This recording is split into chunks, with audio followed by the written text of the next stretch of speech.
কৃষক ছাড়া কোনো উপায় নাই। কৃষক ছাড়া কোনো উপায় নাই। সবাই ভালো থাকি, সবাই ভালো থাকি। তাহলে কৃষক না থাকলে কৃষক না থাকলে আর কৃষকদেরকে বাঁচাইতে হবে। এটা হলো বড়। আসসালামু আলাইকুম। আসসালামু আলাইকুম ভাই, ভালো আছেন? ওয়ালাইকুম সালাম। আমি আপনার কাছে আসলাম।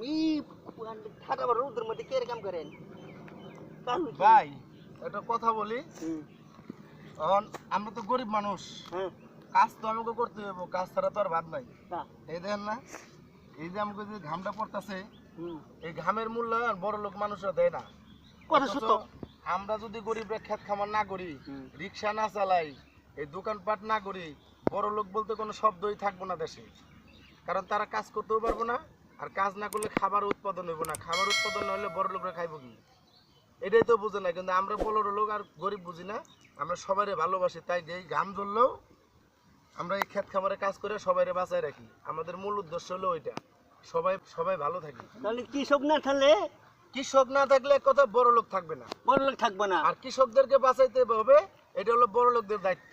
ইয়েস, ঠিক আছে? তো বড় লোকরা ভিডিওটাকেও খারাপ চোখে নেবেন না। আসলে ভিডিওটা, বাবা দিকে আসো, আসলে ভিডিওটা হলো যে গরিবদেরকে সম্মান দিতে শিখুন। অনেক বড় লোক আছে গরিবদের দেখতে পারে না।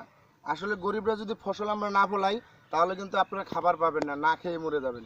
তাই গরিবদের সম্মান দিতে শিখুন, গরিবদের ভালোবাসতে শিখুন, নাকি? হ্যাঁ, কৃষক ছাড়া কোনো উপায় নাই। কৃষক ছাড়া কোনো উপায় নাই। আর আমাদের চ্যানেলটির সাথে থাকবেন। আমরা আছি সবাই আপনাদের সাথে নতুন নিত্য বিনোদন দেওয়ার জন্য। লাইক করবেন।